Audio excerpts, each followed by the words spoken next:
Ako ste ljubitelji kikirikija, mi imamo dobre vijesti za vas jer on se lako uzgaja u vrtu, dvorištu ili tegli. Ova mahunarka, srodnik graha, je omiljena grickalica visoke hranjive vrijednosti i prepoznatljivog okusa. Dobar je izvor proteina, mineralnih tvari, vitamina. Vodi podrijetlo iz Južne Amerike, a kod nas postoje sve popularniji načini njegovog uzgoja. Kikiriki traži rastresito, dobro usitnjeno i plodno zemljište. Ova biljka ne podnosi suviše vlažna, zbijena i kisela zemljišta, već mu gode ona dobro propustljiva sa udjelom vapna. Voli sunčane i tople položaje. Ukoliko zemljište niste obogatili hranjivima prije same obrade tla, to možete uraditi i na ovaj način. Iskopajte dublje kanale, dodajte stajsko gnojivo te navucite sloj zemlje prije nego pristupite sjetvi. Nakon toga redate sjemenke kikirikija. Kikiriki se sije čim prođe opasnost od mraza u aprilu, ali tačno vrijeme sjetve zavisi od vremenskih prilika. Bitno je znati da oljušteno sjeme brže niče. Može se sijati 3 do 5 sjemenki u jednu sadnu rupu na dubinu od 5 do 7 cm. Razmak u redu između tih sadnih rupa je 20 cm, a može se sijati i ovako u redove na razmak od 5 cm. Međuredni razmak kreće se otprilike od 50 do 60 cm. Nove mahune razvijaju se unutar zemljišta, zbog toga se kikiriki uzgaja na sličan način kao krompir. Posebno je potrebno obratiti pažnju na korove jer oni zagušuju mlade biljke kikirikija, pa je okopavanje vrlo bitno. Sljedeća radnja koja se obavlja jeste zagrtanje, a može ga zamijeniti malčiranje. Pa s tim prvo zagrtanje ili malčiranje treba obaviti kada mlade biljke dostignu visinu oko 15 cm. Na taj način ćemo uništiti ili spriječiti razvoj korova. Ovaj postupak se obavlja 3 do 4 puta tokom vegetacijskog perioda. Njega kikirikija obuhvata kultiviranje, sitnjenje tla, razbijanje pokorice, zagrtanje, prihranjivanje i navodnjavanje. Kultivira se, kao što sam rekla, 3 do 4 puta. Prvi put 7 dana po nicanju, to jest kada je biljka oko 15 cm visoka, a drugi i treći put u toku vegetacije u razmaku od po 15 dana. Za vrijeme drugog i trećeg kultiviranja kikiriki se zagrće rastresitom zemljom u kojoj će se na dugim rastućim tučkovima žutih cvjetova formirati valjkaste izrasline koje se nazivaju ginofori. Iz njih nastaju plodovi, to jest mahune. Kikiriki se prihranjuje fosforovim i kalijevim gnojivima ili pepelom od drveta. Usjev se navodnjava tokom jula i augusta. Kikirikiju odgovaraju topla sunčana podneblja sa umjerenom količinom padavina. Za klijanje je potrebna temperatura oko 21 stepen. Da bi kikiriki dobro uspijevao, potrebno mu je obilje svjetla i topline. Ako mu se osim toga osigura dovoljna visoka vlažnost zraka, izrasti će u vrlo lijepu bujnu biljku. Kikiriki je osjetljiv i na nedostatak kalcija i ako je zemljište siromašno ovim mineralom, potrebno ga je dodati kad počne cvjetanje. Cvjetanje započinje otprilike 30 do 50 dana nakon sjetve, ovisno od sorte. Sami cvjetovi se formiraju blizu površine tla. Kada cvjetovi procvjetaju, biljka se zagrće. Zagrtanjem se potiče razvoj mladih mahuna kikirikija. U suprotnom dolazi do njihovog sušenja. Kikiriki cvjeta u razvučenom vremenskom periodu tokom cijele sezone. Krajem ljeta se prestaje sa gnojidbom. Podrazumijeva se da su biljke već dobro osigurane što se tiče gnojiva, odnosno ishrane.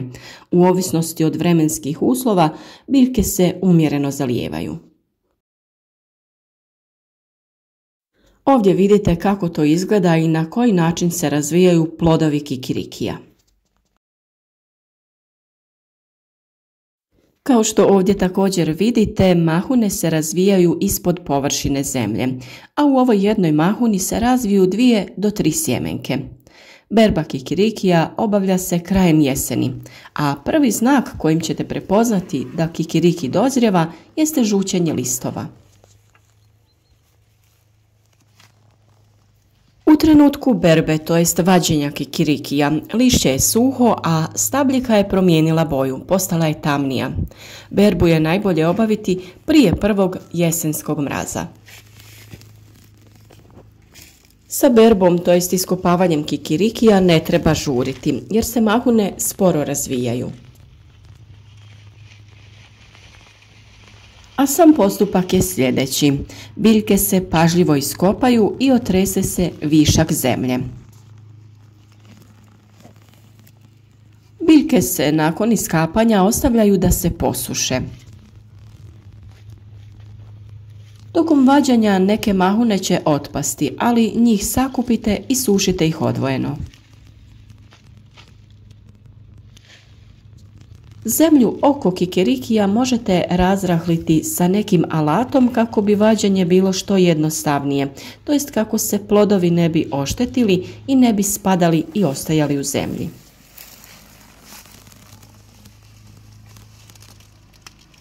Kikiriki nemojte vaditi ukoliko je zemlja suviše mokra ili previše suha. Tražite pogodne vremenske uslove kako bi lako vadili biljku iz zemlje, a da se zemlja lako uklanja sa samih plodova.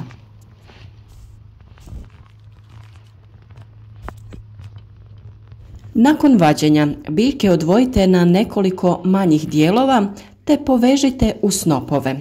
Nemojte da budu preveliki i izbijeni kako bi se biljke lakše sušile.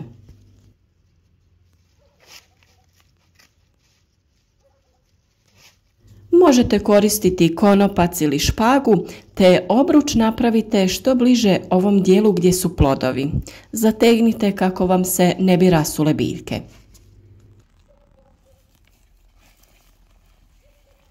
Ovisno o mjestu gdje ćete sušiti kikiriki, prilagodite veličinu snopova kako vam ne bi bili previše teški.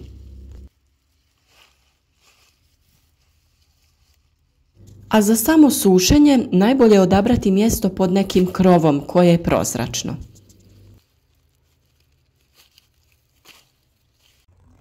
Snopove prevezite te objesite negdje da vise naopačke tako da plodovi budu gore, a stabljike dolje i ostavite tako da stoje 2 do 3 sedmice. Kao što sam rekla, najbolje je da stoje ispod nekog krova gdje neće biti izložene vremenskim nepogodama. A ono što je također bitno jeste da u tom periodu temperatura ne bi trebala biti ispod 0 stepeni, jer tokom ovog perioda kikiriki dozrijeva i dobiva na težini. Ovisno o prostoru sa kojim raspolažete, možete napraviti neku konstrukciju ili objesiti kikiriki na odgovarajuće mjesto. Samo je važno da nije previše zbijen i da ima dovoljno zraka kako bi se pravilno sušio.